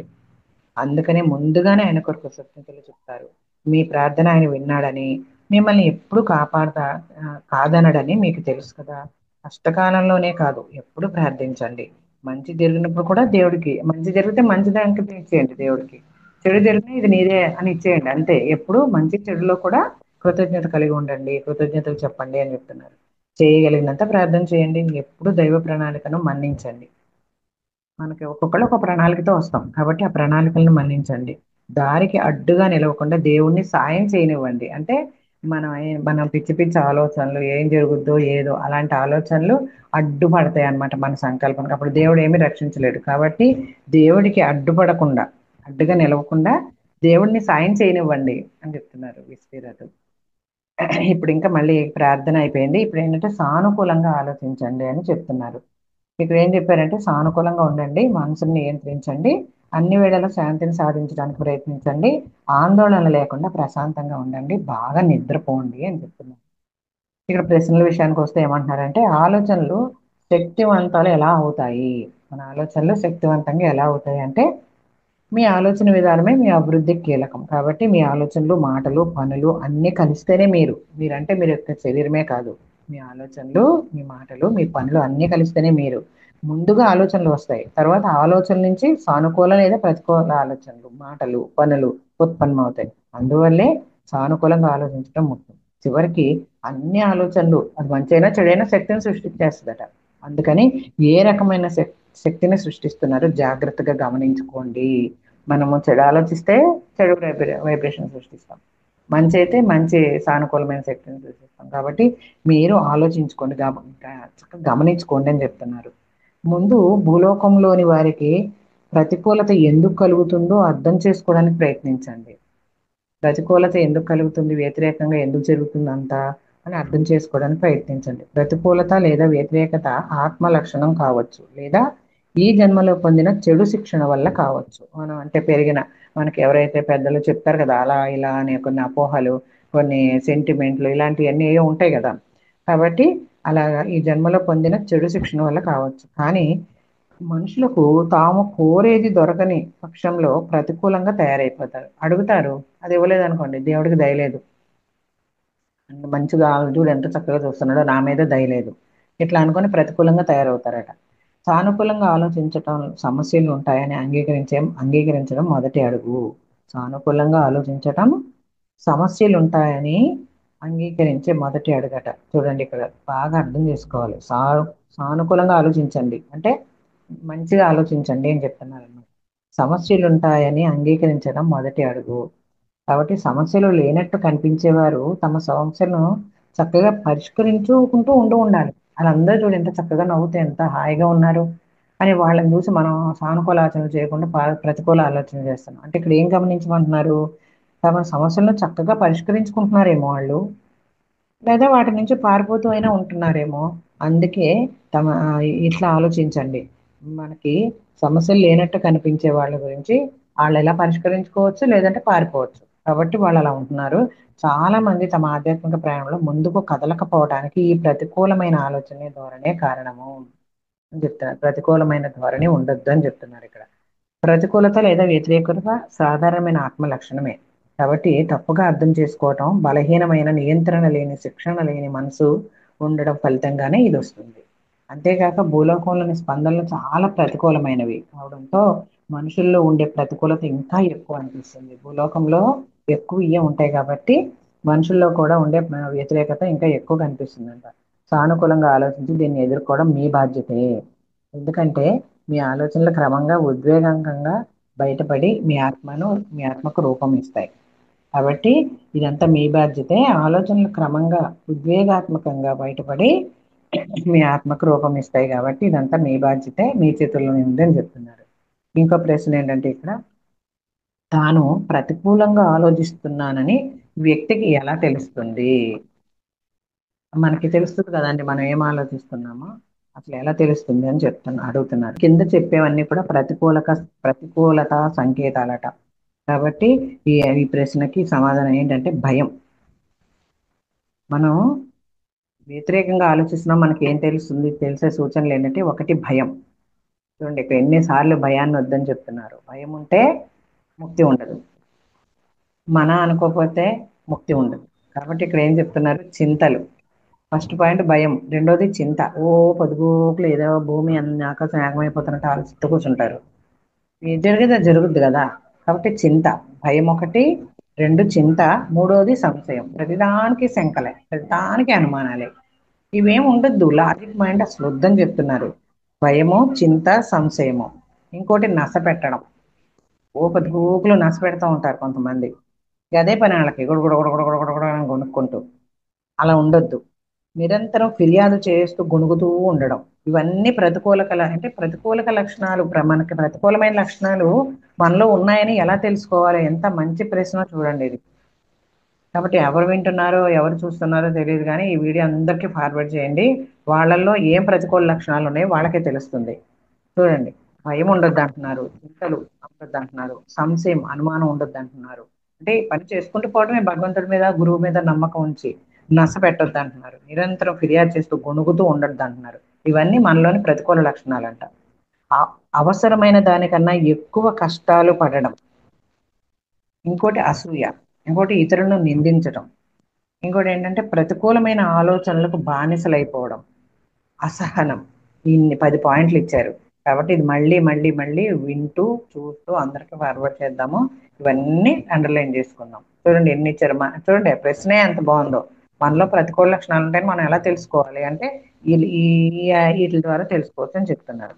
ఇంకేంటంటే ఇంకో ప్రశ్న ఏంటంటే, మనకు శారీరకంగా, ఉద్వేగపరంగా, ఆధ్యాత్మికంగా వ్యతిరేకత ఎలా హాని చేస్తుంది?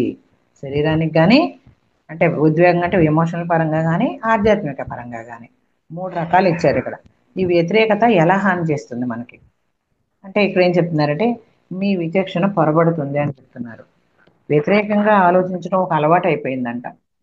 కాబట్టి చాలా మంది జీవిత విధానం ఇది. వ్యతిరేకంగా ఆలోచించడమే అలవాటు అయిపోయింది చాలా మంది జీవిత విధానం ఇది. వారి జీవితాల్లో బాధపడాల్సినది ఏమీ లేకున్నా కూడా వారు నిరాశతో, చెడు గురించి ఆలోచిస్తూ, ద్వేషంతో ఓడిపోతున్నట్లుగా ఉంటారు.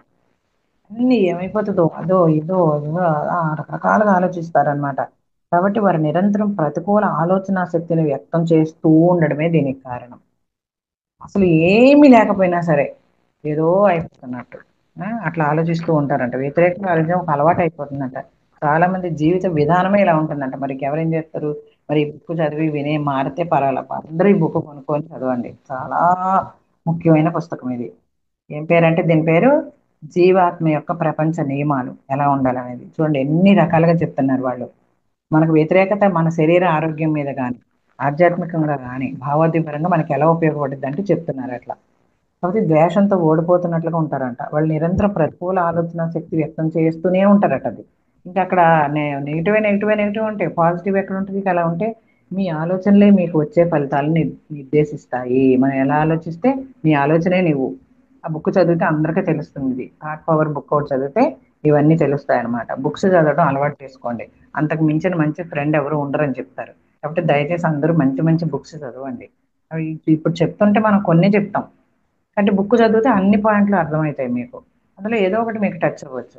కాబట్టి మీ ఆలోచనలే మీకు వచ్చే ఫలితాలను నిర్దేశిస్తాయి. అందువల్ల ప్రతికూలంగా ఆలోచించేవారు అలా ఆలోచించేవారిని ఆ పరిస్థితులను ఆకర్షిస్తూ ఉంటారు. ఏది మనం ఆలోచిస్తే అలాంటి వాళ్ళని ఆకర్షిస్తాం. అలాంటి వాళ్ళే మనకు పరిచయం అవుతూ ఉంటారు.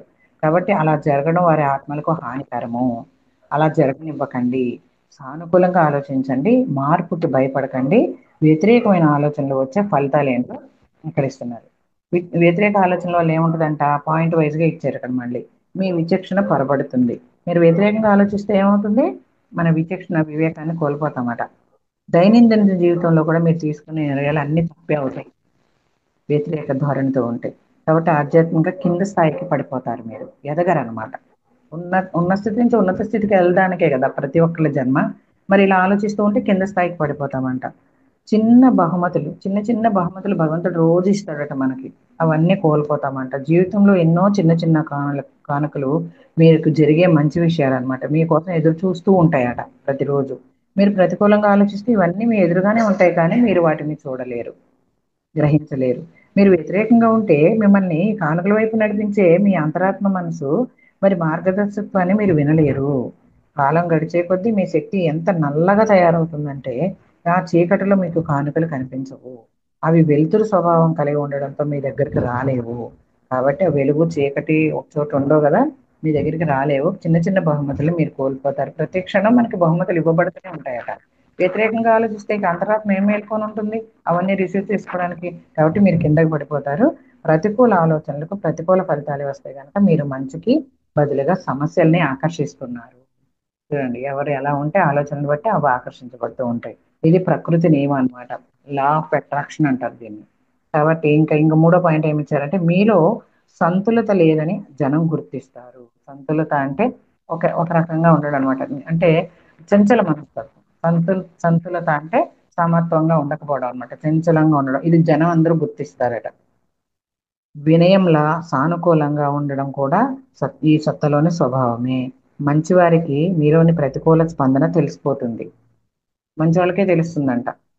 కాబట్టి వారికి అసౌకర్యం అనిపించి మీతో తక్కువ సమయం గడుపుతారు.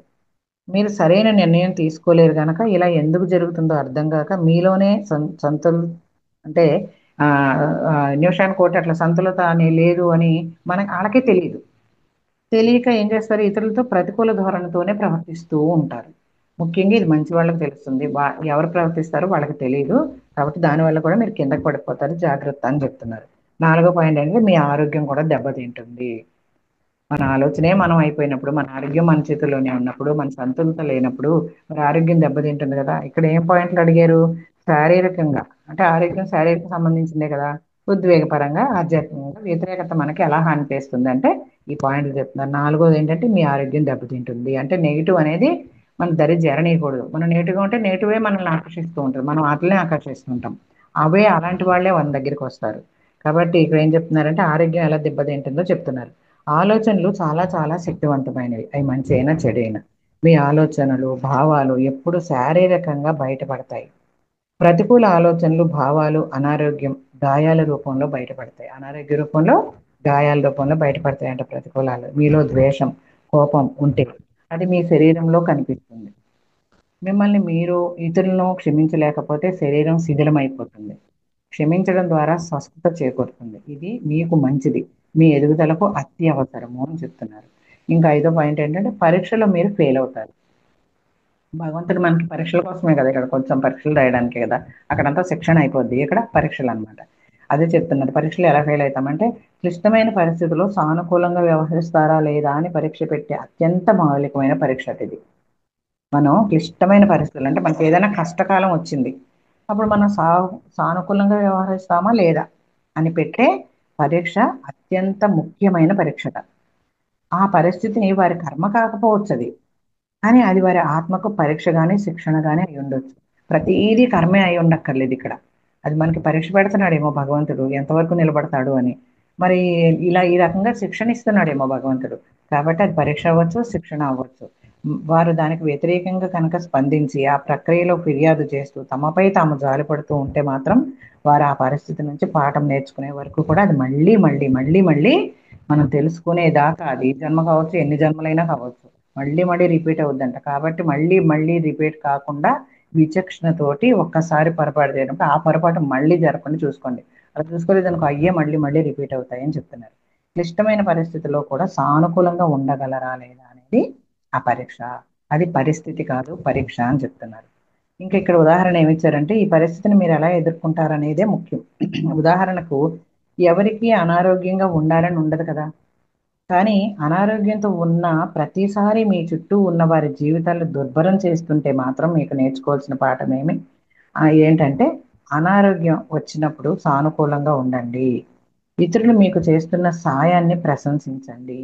అనారోగ్యంతో ఉన్నప్పుడు సానుకూల దృక్పథం కలిగి ఉండడం పరీక్ష కాబట్టి, మరొక పరీక్ష భయానికి సంబంధించింది కాబట్టి, మీరు మెడికల్ రిపోర్టులు చూసి భయపడితే మళ్ళీ మళ్ళీ వైద్య పరీక్షలు చేసుకోవాల్సిన పరిస్థితి వస్తుంది. కాబట్టి ఈ ప్రక్రియ సాగేటప్పుడు భయపడకుండా ఉండడం ఒక పరీక్ష మీకు అని చెప్తున్నారు. ఇంకో 6 పాయింట్ అంటే అతిగా విశ్లేషించుకోవటం. అంతరంగంలో తరచి చూసుకోవటం మంచిదే, కానీ అతిగా విశ్లేషించుకున్నారనుకోండి ఏమీ చేయలేరు. ఆలోచిస్తూ ఉండిపోయి పని చేయడంలో విఫలమైపోతారు. పరిస్థితి గురించి అతిగా ఆలోచించి ఎందుకు అని ప్రశ్నించుకుంటూ ఉన్నదానిని ఉన్నట్లుగా అంగీకరించకుండా మందులు ముందుకు కదలకుండా ఆ పరిస్థితిని దాటడానికి ఏం చేయాలో చేయకుండా ఉండిపోతారు. కాబట్టి ఎక్కువ ఆలోచించొద్దని చెప్తున్నారు. ఇంకా అందుకే అతిగా విశ్లేషించుకోవద్దు. పదే పదే పదే దాని గురించే అనుకుంటూ కూర్చోకండి. ముందుకు ఈ పరిస్థితిని ఎలా దాటాలా అని ముందుకు వెళ్ళడానికి మీకు అవకాశం ఉండదు అని చెప్తున్నారు. ఇంకోటి ఏంటంటే 7వ పాయింట్, అంతరాత్మ మనసు బలహీనపరుస్తారు. 7వ పాయింట్ అంటే మన అంతరాత్మ కూడా బలహీనపరిచేస్తామంట. అంటే ఆత్మ క్షోభిస్తుంది, మనసు ఇదైపోతుంది, ఆ ఆ బుద్ధి ఇదైపోతుంది. ఆలోచిస్తూ ఆలోచిస్తూ ఆలోచిస్తూ అంటే ఏం చేయాలో, ముందుకు ఎలా నడవాలో కూడా మనకి దారి దిక్కు తోచదు అనమాట. కాబట్టి ఇక్కడ అంతరాత్మ మనసు బలహీనపరుస్తున్నారు అంటే ఏ విధంగా అనేది ఇక్కడ ఏం చెప్తున్నారంటే, ప్రతికూలమైన ఆలోచనలు భౌతిక మనసు నుంచే వస్తాయి కాబట్టి ఎంతో క్లిష్టమైన పరిస్థితిలో కూడా ఉపచేతనాత్మక అంటే అంతరాత్మ మనసు సానుకూల ధోరణిలో ఆలోచిస్తుంది. కాబట్టి అందువల్ల మీరు వ్యతిరేక ఆలోచనలకు ప్రాధాన్యం ఇచ్చారనుకోండి, మీకు అంతరాత్మ మనసు దాని భౌతిక మనసు కోరుకుంటుందట. అంతరాత్మ మనసును కాదని భౌతిక మనసునే కోరుకుంటామంట మనం. అంటే అంతరాత్మ చెప్పింది వినం. ఎందుకని?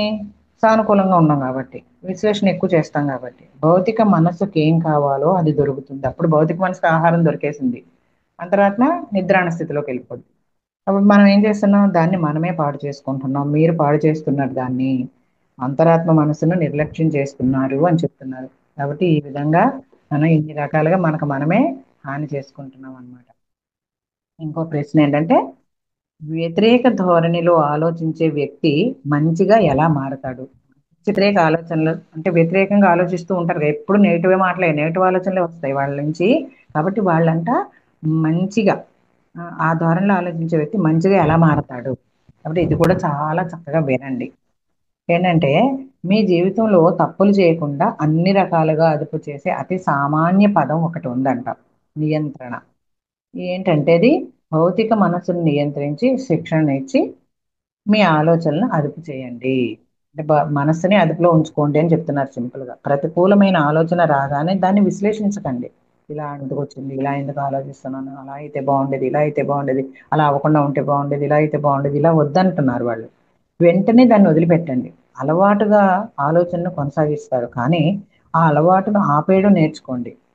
మొదట్లో అది కష్టం అనిపిస్తుంది, ఎందుకంటే అలవాటు అయిపోయింది కదా మనకి, కష్టం అనిపిస్తుంది. కాబట్టి ఈ వ్యతిరేక ఆలోచనలు వదిలేటప్పుడు మీరు కొంచెం భయం కూడా వేయచ్చు.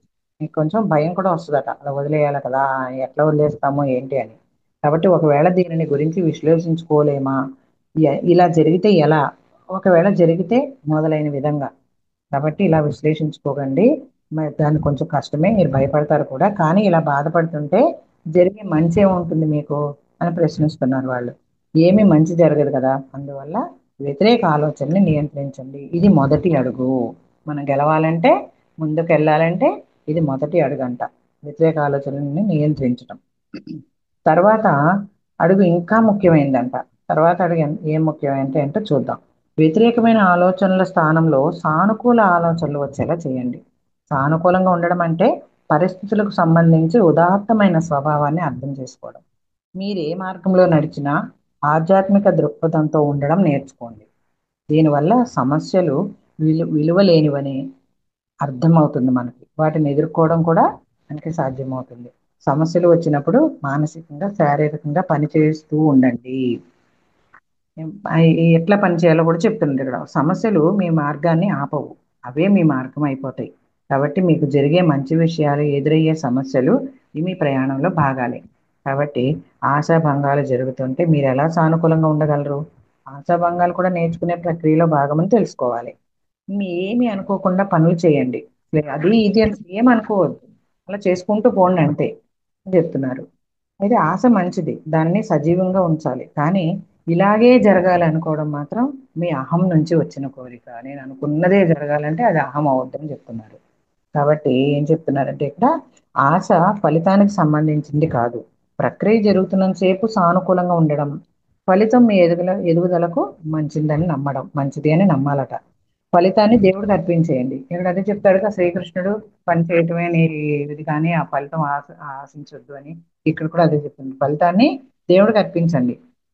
కాబట్టి ప్రక్రియ జరుగుతున్నంతసేపు సానుకూలంగా ఆశతో ఉండండి. మీ ఆత్మను సజీవంగా ఉంచేది ఆశ ఒకటే. కాబట్టి ఇలాగే జరగాలి అనుకోవటం వల్ల ఆత్మ కింది స్థాయికి పడిపోతుందంట. ఇలాగే జరగాలి, నాకు నేను అనుకున్నది జరగాలంటే అప్పుడు కూడా ఆత్మ కిందకి పడిపోతుందంట. ఆత్మస్థాయి కింద చక్రాసకి పడిపోతుందంట.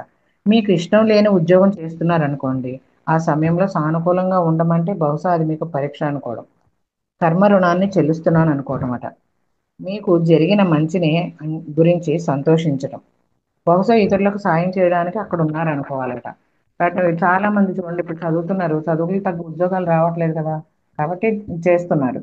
కానీ ఇలా అనుకోవాలట, అక్కడ అవసరమేమో అక్కడ ఉన్న వాళ్ళకి, ఇది మనకి ఫ్యూచర్లో ఉపయోగపడుతుందేమో, ఇలా అనుకోండి అని చెప్తున్నారు. బాగా స్నేహితులను కోల్పోవడం దుర్భరం అన్నమాట. ఇక్కడ ఏం చెప్తున్నారంటే ఇంకా, ఆ స్నేహితులను కోల్పోవడం మాత్రం బాగా దుర్భరం అట. అప్పుడు అంతా కోల్పోయినట్టు అనిపించడం సహజం. అంటే మన ఇప్పుడు అంటే చనిపోవడం అనమాట. స్నేహితులు, మన ప్రియమైన బాగా ప్రేమించే వాళ్ళు ఎవరైనా చనిపోయారు అనుకోండి, వాళ్ళు దుర్భరమే కదా ఎవరికైనా. అప్పుడు అంతా కోల్పోయినట్టు అనిపిస్తుంది, అది సహజమే కదా అని చెప్తున్నారు. కానీ ఆత్మలో ఒక ఆత్మలు వారి కోసం మీరు విచారంగా ఉండాలని అనుకోరు. అక్కడ మనకంటే ముందే వెళ్ళిపోతారు కదా, వాళ్ళు మనం విచారంగా ఉండాలని అనుకోరంట. వాళ్ళు ఇక్కడ నుంచి మన ప్రీతంలో వెళ్ళిపోయిన వాళ్ళు కూడా అలా అనుకోరట, మనం బాధపడాలని. కాబట్టి వారి సదాత్మలు అయితే వారు ఇంకా మంచి ప్రదేశంలోనే ఉంటారు. అందువల్ల మీరు విచారాన్ని ఉపశమింప చేసుకోండి. తప్పనిసరిగా ఉపశమనం పొందాలని కోరుకోండి. మీ ప్రియతములు మీ నుంచి ఇదే కోరుకుంటారు. ఆ పైన ఆత్మలోకంలో ఉన్న ప్రియతములు మన గురించి ఇదే కోరుకుంటారంట. భూలోకంలోని ఆత్మలు తమ కోసం జీవితాంతం దుఃఖం అనుభవిస్తూ ఉండాలని ఆత్మలోక ఆత్మలు కోరుకోవు. మీకు చెయ్యి తెగితే రక్తం కారుతుంది, కానీ కాలక్రమంలో గాయం మానుతుంది కదా, దుఃఖం కూడా అలాగే కొంతకాలం ఉంటుంది, తర్వాత ఉపశమిస్తుంది అని చెప్తున్నారు. ఆత్మలోకానికి రాగానే మేము చాలా సంతోషంగా ఉన్నాం. ఇక్కడ విస్పిరతులు ఏం చెప్తున్నారంటే, మన మన ప్రీతముల గురించి చెప్పారు కదా, ఇప్పుడు వాళ్ళ గురించి చెప్తున్నారు. ఆత్మలోకానికి రాగానే మేము చాలా సంతోషంగా ఉన్నాము, సజీవంగా చాలా బాగున్నాం. అన్నిటికన్నా ముఖ్యంగా మేము మీతోనే ఉన్నాము, మేము ఎక్కడికి వెళ్ళిపోలేదు, మీతోనే ఉన్నాం, మిమ్మల్ని చూస్తూనే ఉన్నాం. ఇది మీరు నమ్మాలని కోరుకుంటున్నాం. బాధ భరించరానిది అయితే ఈ సత్యాన్ని నమ్మి గుర్తుంచుకోండి. ఇంక బాగా భరించరాని బాధ వచ్చింది అనుకోండి, ఈ సత్యాన్ని ఒకసారి గుర్తుంచుకోండి అని చెప్తున్నారు. దుర్భరమైన దుఃఖంలో సానుకూలంగా ఉండండి అని చెప్పడంలో మా ఉద్దేశం ఇదే. అంటే వాళ్ళని గుర్తుంచుకొని వాళ్ళు అక్కడ బాగానే ఉన్నారు, హ్యాపీగా ఉన్నారు వాళ్ళు అక్కడ అని గుర్తుపెట్టుకోండి. అందుకనే సానుకూలంగా ఉండడం చెప్పడంలో మా ఉద్దేశం ఇదే అని చెప్తున్నారు. మేము ఇంకా మీతోనే ఉన్నామని, మీరు కోరితే మీకు మార్గదర్శకులుగా ఉంటామని నమ్మి ధైర్యంగా ఉండండి. మా అమ్మా నాన్నలు మేము లేకుండా చాలా దుఃఖాన్ని అనుభవించారు. ఆత్మలతో సంభాషించడం అనేది లేకపోతే వారిని ఓదార్చడం, మరి సంతోషంగా ఉండేలా చేయడం మాకు చాలా కష్టం అయిపోయేది. విస్పిరతులు చనిపోయినప్పుడంట వాళ్ళు చాలా దుఃఖంలో మునిగిపోయారు. ఎంత దుఃఖంలో అంటే భగవంతుడి మీద విశ్వాసం కోల్పోయారు. వాళ్ళు కూడా ఇక చనిపోదాం అనుకుంటున్నారు అనమాట. అప్పుడు వీళ్ళు మనం గనక ఇట్లా ఈ ఆత్మలతో సంభాషించే ప్రక్రియ అనేది లేకపోతే వాళ్ళని ఓదార్చడం కానీ సంతోషంగా ఉండేలా చేయడం కానీ మాకు చాలా కష్టమైపోయేది. వాళ్ళు బాధపడినప్పుడు మాకు విచారం కలిగిందని మేము వారికి చెప్పాము. అమ్మా మీరు బాధపడకండి, మీరు ఇట్లా బాధపడుతుంటే అక్కడ మాకు కూడా విచారంగా ఉందని మేము చెప్పాము. ఇంకా ముఖ్యమైన విషయం ఏంటంటే భూలోకంలో ఉన్నప్పటికన్నా ఇప్పుడు మేము వారికి చాలా దగ్గరగా ఉన్నామని చెప్పారంట. భూలోకంలో ఎప్పుడో ఒకప్పుడు పని మీద బయటకు వెళ్తుంటాం, కానీ ఇక్కడ మాత్రం పైకి వెళ్ళాక ఎప్పుడు మీ దగ్గరగానే మేము ఉన్నాము అని చెప్పారట. వారిని అమితంగా ప్రేమిస్తున్నామని వారికి తెలియచెప్పాము. అన్ని బాగున్నప్పుడు సానుకూలంగా ఉండడం సులభమే. పరిస్థితి బాగోనప్పుడు, జీవితం దుర్భరమైనప్పుడు సానుకూలంగా ఉండగలగడం నిజమైన పరీక్ష. ఈ విధంగా మీరు వ్యక్తిగా రూపొందుతూ ఉంటారు. పరిస్థితి ఎలాంటిదైనా చేయాల్సింది సానుకూలంగా చేయండి. కొన్నిసార్లు మీ మనసును నియంత్రించుకోలేరు. కొన్నిసార్లు మనసుని నియంత్రించుకోగలిగినా సానుకూలంగా ఎలా ఉండాలో మీకు తెలియదు. దీనికి చాలా సమస్య కారణం ఉంది. దీనికి చాలా సామాన్య కారణం ఉందంట, చాలా తేలికంట. కారణం ఏంటో చూద్దాం.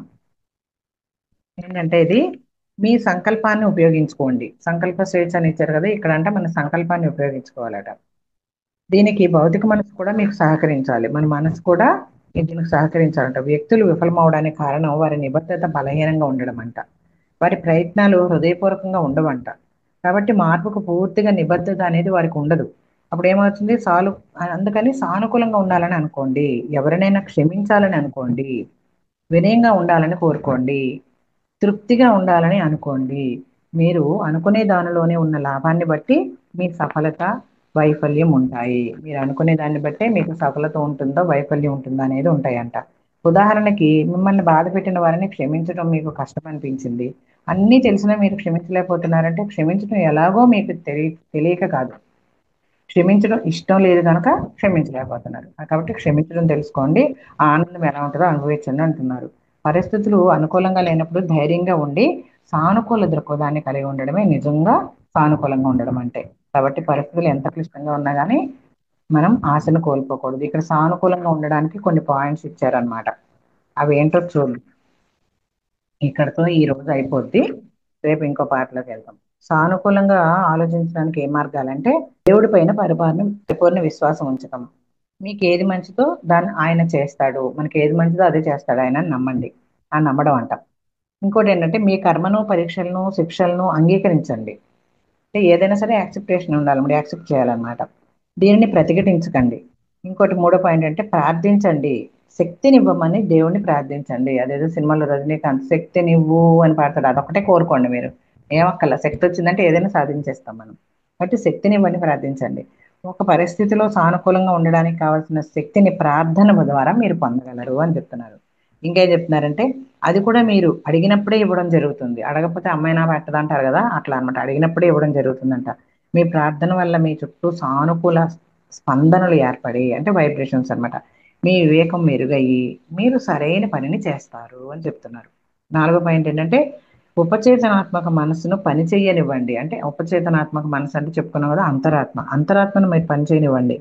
సమస్యలు వచ్చినప్పుడు దీన్ని ఉపయోగించండి. కూర్చోండి, అంటే meditation లో కూర్చొని అడగండి. మీ అంతరాత్మకు చెప్పుకోమని చెప్పారు కదా ముందు పేజీల్లో. ఎవ్వరు నమ్మకమైన వాళ్ళు మన కష్టం చెప్పుకోవడానికి ఎవరు లేరు అనుకున్నప్పుడు మనం ఏం చేయాలి? అంతరాత్మకు చెప్పేసుకోండి. అదేదో సినిమాలో అంటాడు కదా, నీ హార్ట్ని అడుగు, నీ హార్ట్ చెప్పింది చెయ్యి అంటాడు కదా, ఏదో సినిమా ఉంది. అట్లా మీ హార్ట్తో చెప్పుకోండి. మీకు నమ్మకమైన వ్యక్తి ఎవరు లేరు, భూమి మీద మాకు ఏం చెప్పుకోదగిన వాళ్ళు ఎవరు లేరు అన్నప్పుడు మీ హార్ట్కి చెప్పేసుకోండి. అదే చెప్తున్నారు ఇక్కడ. సమస్యలు వచ్చినప్పుడు అంతరాత్మను ఉపయోగించండి. అంతరాత్మకు చెప్పేసుకోండి, మనకు నమ్మకమైన వాళ్ళు ఎవరు లేరు. మనం అప్పుడు ఏం చేస్తాం, ఏం చేయాలో దిక్కుదోచదు. మన హార్ట్కి చెప్పుకోండి. హార్ట్ అంటే ఆ అంతరాత్మ. కాబట్టి మన అంతరాత్మకు చెప్పేసుకోండి. కాకపోతే భౌతిక మనసుకున్న పరిమిత అవగాహన ఉపయోగించొద్దు, లాజిక్ మైండ్ ఉపయోగించొద్దు అని చెప్తున్నారు. ఇంకేం చెప్తున్నారంటే సమస్యలను ఎదగడానికి అవకాశంగా భావించండి. ఇదంతా మనం మనసుని ఇంపార్టెన్స్ ఇచ్చామనుకోండి, అదేంటంటే ఆ సమస్యలను ఎదగటానికి అవకాశంగా భావించండి అని చెప్తున్నారు. వ్యాయామం చేయండి, యోగా చేయండి. మంచి గురువుని పొందటం చాలా ముఖ్యం. నృత్యం చేయండి, చక్కగా డ్యాన్స్ వేసుకోండి. క్రీడలు అంటే శరీరక వ్యాయామం చేయండి. మనసు, శరీరం, ఆత్మ మూడు ఆరోగ్యంగా ఉండాలి. మనసు ఆరోగ్యంగా ఉండాలి, శరీరం ఆరోగ్యంగా ఉండాలి, ఆత్మ కూడా ఆరోగ్యంగా ఉండాలి. ఆత్మ కుంచుకుపోద్ది. శరీరం ఎప్పుడైతే బలహీనమైందో మనసు బలహీనమైపోద్ది. అప్పుడు ఆత్మ క్షోభిస్తుంది. ఇప్పుడు మళ్ళీ మనం కిందకి పడిపోతాం. కాబట్టి మనం చక్కగా డ్యాన్స్ చేయమంటున్నారు, ఆటలు ఆడుకోమంటున్నారు, వ్యాయామం చేయమంటున్నారు. మనం అన్ని చేయగలం కదా. ఓషో మెడిటేషన్ ఉంటుంది. ఆ, చక్కగా డైనమిక్ మెడిటేషన్ 5 రకాల మెడిటేషన్ చేస్తారు అక్కడ పూణేలో. కాబట్టి ఇట్లా అవన్నీ మనకి అనుకూలంగా ఉండే డ్యాన్స్ చేయలేమా? ఏదైనా మనకి స్టేజ్ మీద అయినా ప్రదర్శనలు ఇచ్చి పోటీ పెట్టట్లే కదా. చక్కగా ఇల్లంతా తిరిగి డ్యాన్స్ వేసేసుకోండి. ఇలాంటి పరిస్థితి ఉంటాయి. డైనమిక్ మెడిటేషన్ అంటారు ఓషో దీన్ని. కాబట్టి పూణేలో ఓషో ఆశ్రమంలో 5 రకాల మెడిటేషన్లు ఉంటాయి. డైనమిక్ మెడిటేషన్ అంటే పూనకం వచ్చిన టక్ టక్ టక్ వేసేయండి అంతే, మీకు ఎలా వస్తే అలా డ్యాన్స్ వేసేయండి, రిలీఫ్ అయిపోతారు. గమనించుకోండి. శారీరక వ్యాయామం చేయండి, పాటలు పాడుకోండి, ఇవన్నీ చేసేయండి. చక్కగా మంచి ఆటలు ఆడుకోండి అన్ని చెప్తున్నారు. కాబట్టి శరీరము, మనసు, ఆత్మ ఇవన్నీ ఆరోగ్యంగా ఉండాలి అని చెప్తున్నారు. దేవుడికి విధేయులుగా ఉండండి. విధేయులుగా ఉండడం అంటే దైవ నిర్దేశితమైన సన్మార్గాన్ని అనుసరించటము. మీ సామర్థ్యం మేరకు ప్రతి పనిని చేసేసి ఫలితం సంగతి దేవుడికి విడిచిపెట్టేయండి. ఆటలాడేయండి, పాటలు పాడేయండి, డ్యాన్స్లు వేసేయండి, వ్యాయామం చేయండి. మనసుని, శరీరాన్ని, ఆత్మని ఆరోగ్యంగా ఉంచుకోండి. దేవుడిని నమ్మండి, వినయంగా ఉండండి దేవుడి దగ్గర. దేవుడి దగ్గర వినయంగా ఉండడం అంటే ఏంటంటే దైవ నిర్దేశమైన మార్గాన్ని అనుసరించడమే, సింపుల్. కాబట్టి మన సామర్థ్యం మేరకు ప్రతి పని చేసేయండి. అప్పుడు ఫలితం సంగతి మాత్రం దేవుడికి వదిలేయండి. డ్యాన్స్ చేయడం ఈజీ కదా, పాటలు పాడుకోవడం ఈజీ కదా, నవ్వుతూ ఉండడం ఈజీ కదా, చక్కగా ఏదో ఒక పని కల్పించుకొని చేస్తూ ఉండడం ఈజీయే కదా. కాబట్టి మీకు నచ్చిన పనులు చేసేయండి, ఖాళీగా ఉండకండి. మీ పనులు మీకు ప్రశాంతతను కలిగించే సాధారణమైన పనులై ఉండాలి.